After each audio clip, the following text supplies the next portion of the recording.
Thank you, Payam. I think I've got a contender for you, who's Gimple the Fool, who only speaks in Yiddish.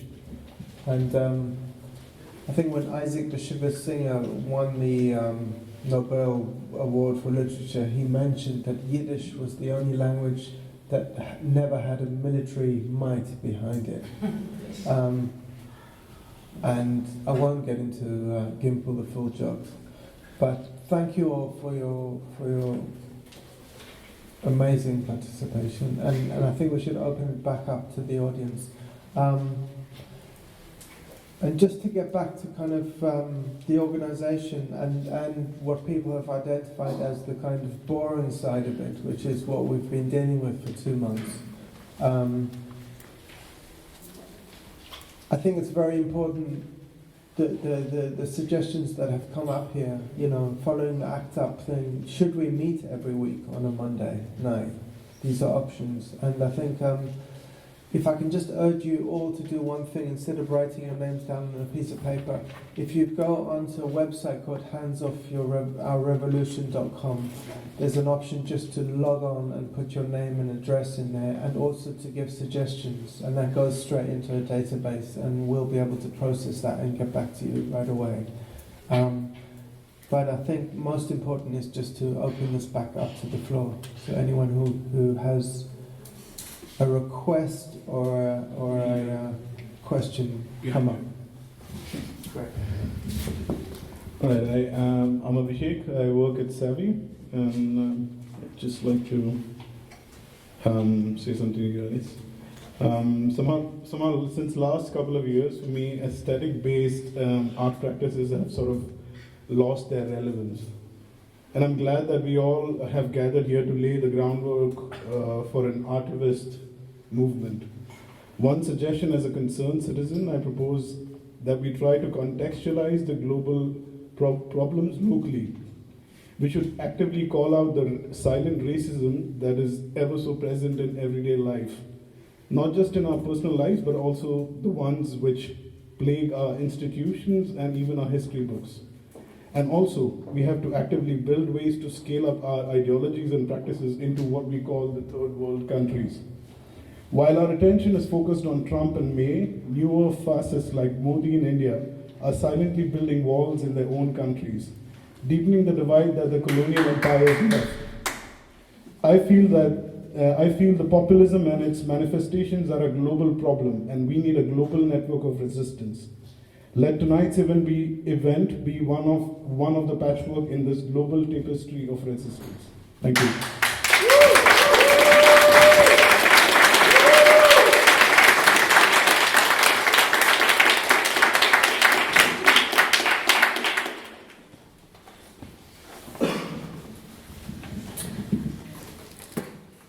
Hello, my name is Les, and I would just like to share some observations that I have from some of the collectives and organizations that I'm in about how we can put our policies into practice. And it's going to be very much from a personal level, because that's what I know. But I think one thing, especially here in Berlin, also if you're not an artist, there's many ways to be an activist. And I think that one way that we can all make an impact is to support our marginalized communities. So if you have a day job, like put your money where your activism wants to be. Like make sure that your trans women, people of color, artists are getting paid, that they're getting money so they can do their work. And I think that this is something we don't think about enough. Just going to a concert or going to an event, it costs €5. There's a suggested donation, like give more if you can, because these people are doing important work, and they need funding, and it's a way that anyone can support.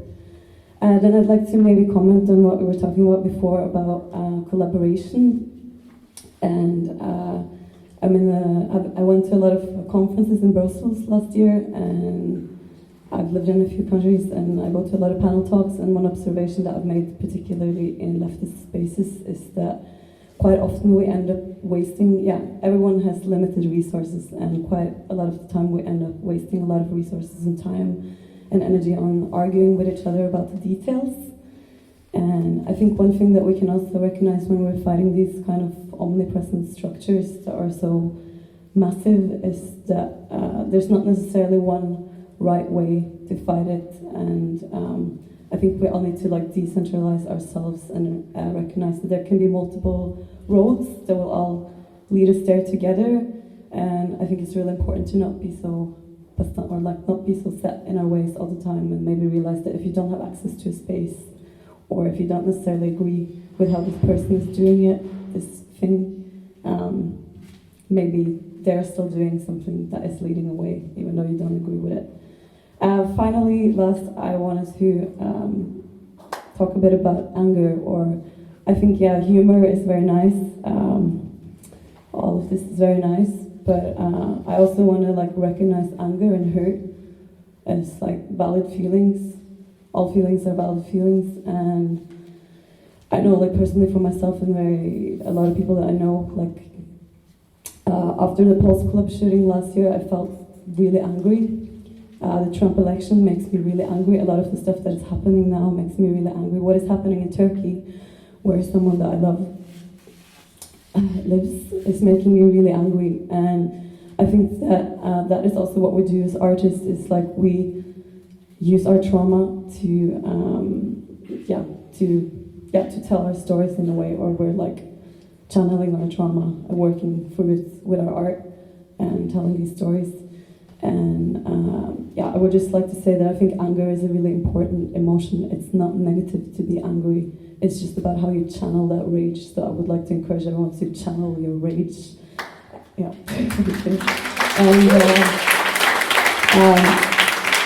And I would also just like to say, especially to the women here, that likability is overrated. We need to keep this in mind. It's really, really hard. I'm still struggling with it myself, but it's so true. And I would like to end on with a quote from Rebecca Gompert, who's the founder of an organization called Women on Waves, who work for abortion rights, and they have a ship that sails around the world and provides abortion. And I recommend everyone to see this documentary about their organization called Vessel, Women on Waves. You can find them online, and they do really important work, and if you can, please make a donation. But in this documentary, she says that one thing that she's learned for activism is that a lot of the time you have to have an offensive strategy to make a change. And it's not always possible, we don't always all have the same privileges, some of us are safer than others. But I really believe that, it's also why I wanted to come to Berlin, because Berlin is very boundary pushing, and there's a lot of grit here. And in Norway, where I'm from, everything's very nice, very normative in a way.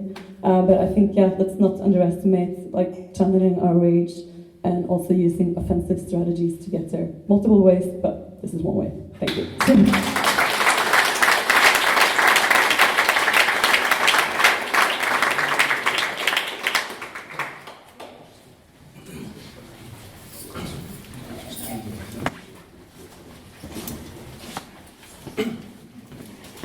Hi.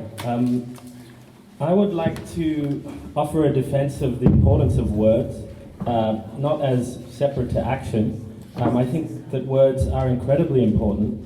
I think one of the big challenges that's motivating this meeting today is seeing words perhaps begin to look like they mean nothing or be treated as if they don't matter, whilst at the same time absolutely affecting the political and social scenario.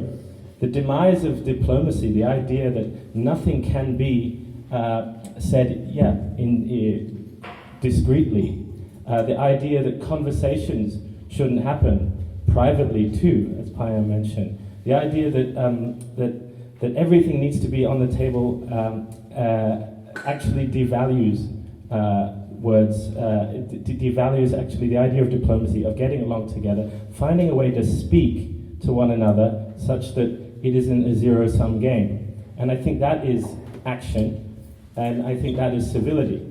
And with that in mind, I feel that we are all here from a shared impulse, but I would ask us to question some of the words that we use as kind of constitutive of this event, this idea, for example, of defending or fighting for freedom. Well, is it freedom an abstract concept, or are we fighting for specific freedoms? Specific freedoms mean that perhaps some of these freedoms aren't actually sustainable. What is sustainable about flying to Dubai, for example, to visit or to visit an art summit? What's sustainable about EasyJet vacations? What's sustainable about this constant consumption? What's sustainable about these borders that keep us in some freedoms to live, privileged, of course, Western intelligentsia, if you want. What's sustainable about that? So there are some freedoms we have to let go of now. And I think that's what's making things a bit twisted and warped. There are some freedoms we're trying to agree perhaps are untenable in the long term.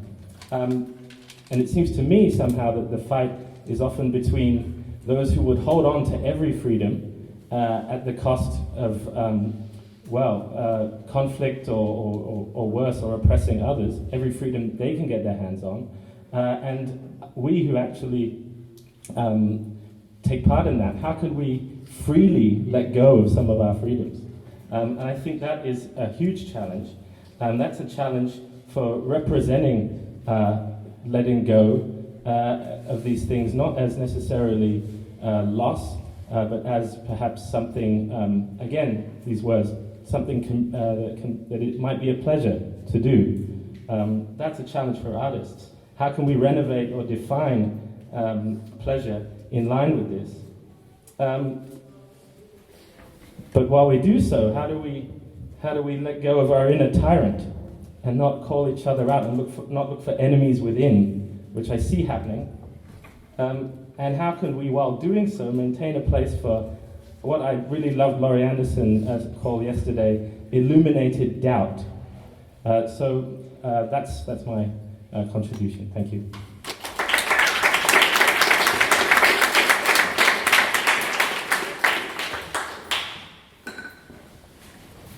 Hi everybody, I'm not comfortable with microphones, so hopefully everybody can hear me. My name is Jorge, I'm from Puerto Rico. First I wanted to thank to the people that have talked about pleasure and joy and self-care. I think the beautiful reward of artists and creators is not just achieving freedom, but also joy, right? The systems that oppress us do so by making us burn out, by taking the joy out of the things that we create, out of the way that we experience our bodies and our thoughts. So I think that's a very, very important thing to mention. But actually I want to talk about the infrastructure and all the boring things that we talked about behind our communities. I'm hosted out of a community called Agora Collective in Neukölln, and along with one of the co-founders of Agora, we've started a company to basically offer the infrastructure for collectives of people to create their own job marketplace, to own the work that they do, and also split payments and split the value of those works, so they can create anything from a solidarity fund to just pay for rent or the space that they inhabit. It's called Coliga, and if there's anything that anybody here that's interested in that kind of boring stuff and would like to help us experiment with how this platform, with how this model can be applied to different collectives, I'd love to talk to you. Thanks.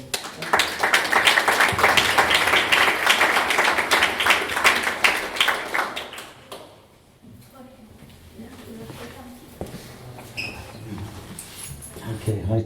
I'm Ivor Studolski, Director of Perpetual Mobile, based in Berlin. I've been all over Europe. I would call myself European. Don't believe in national identification.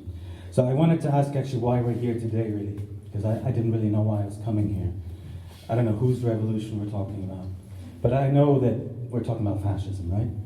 We're also talking about a systemic crisis, and this is why we're talking about structures, right? Because everyone's talking about so-called boring structures. These boring, I don't think they're boring at all, very interesting structures. Super interesting structures have been creating crises for many hundreds of years. Now the question is, what is this systematic crisis right now? So we're dealing with another case of fascism. Is there another part of this systemic crisis? Is it called ecological crisis? Is it called financial crisis? So we have several crises we're facing, right? These are major, major, major crises. So I think I would take this hint we had at the beginning about stepping outside the art world very, very seriously.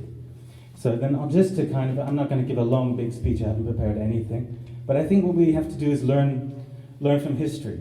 Now, we're basically at an anniversary of a major cataclysm in human history, 1917, 100 years ago. And today we're faced with the problem we're going to have again a big split between different peoples who are, subject to total oppression and those which are uprising because they have nothing to lose. And there's going to be a lot of them. And it's happening already now. The question is, how do we make this happen without total catastrophe? Now, the only thing I would like to propose, before I lose myself in abstractions, is to talk about some experiences we've had at Perpetual Mobile. We've been lucky enough to be invited to something called the European Commons Assembly. This is something that took place it's taken place all over Europe in its own little forms, anything from a kitchen to a field in which people plant stuff together. The Commons, you've heard of it before, everyone knows what they're doing in that. And this is the first time that people from the Commons met in the European Parliament. And they actually met in the European Parliament and demanded of the Parliament, said, this is the only form of direct democracy we have, is these people that we elected, and what are we going to do? Is there an intercommons group? Yes, there is. Are they going to help us? Are we able to enter power, use those enormous structures of democracy that we built over 200 years to our benefit instead of fighting them, actually reinvent them? Now, what I would like to propose is one of these things, meeting every week. What could we call that? And I would propose we call it what everyone else is already calling it, which is like a commons assembly.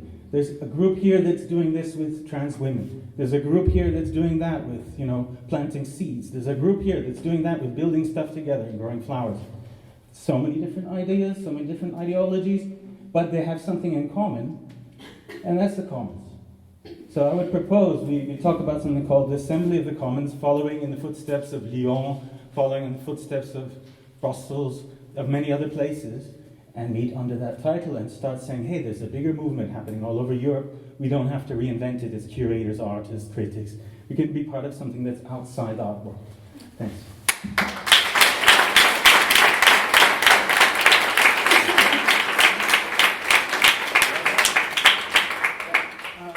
Just thank you for that, and I'd like to speak towards that because I think one of the biggest things we were thinking about drawing up our initial kind of remit was the dissident movement, where the way I grew up in South Africa in the 70s and 80s, and my form of activism at the age of 15 was meeting 4 people in a room, and we were told where we were meeting half an hour before we were meeting, and we exchanged photocopies of Gramsci, essays which we thought were absolutely revolutionary at the time, and I couldn't agree with you more. I think these kind of rituals of meeting and whatever you want to call it are the most important thing, and creating communities where not only communities of solace, but also of anger and of solid planning. And I think I just want to reiterate that this is going on in 4 towns this week, and hopefully we're going to have very pragmatic outcomes. And amongst the kind of 2,000 odd emails we've already had replying to us, there are very, very solid calls for assistance and for help and offers of help.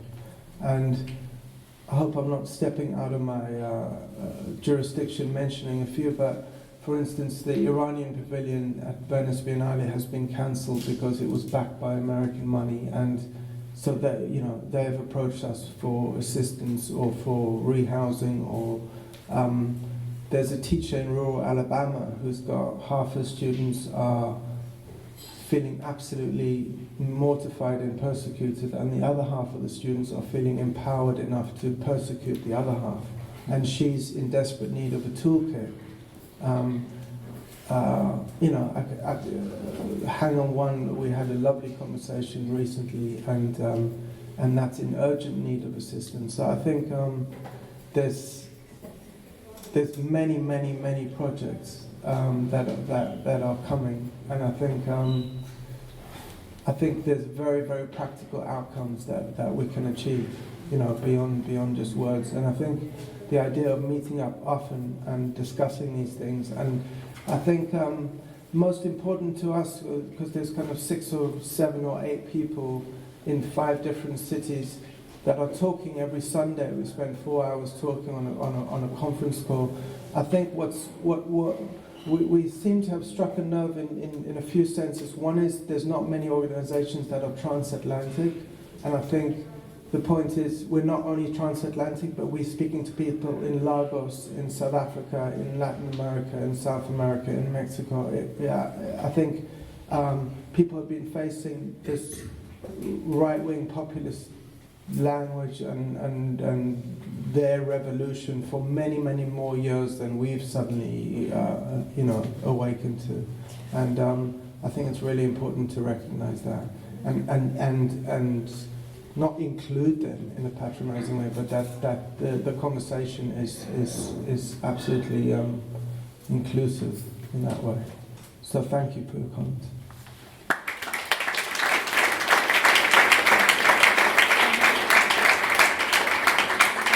Just a note to remind you that actually, Savi is also one of the spaces that is kind of trying to do something that in a way creates a discourse, a place where people are welcome, you're welcome. We have an amazing program of discursive program on feminisms, on decolonial practices. So, and Bonaventura has been doing this since 2009 to create a space where people can gather, share their ideas, share their anger. So I feel like, okay, let's not forget that this is one of the spaces that also does that.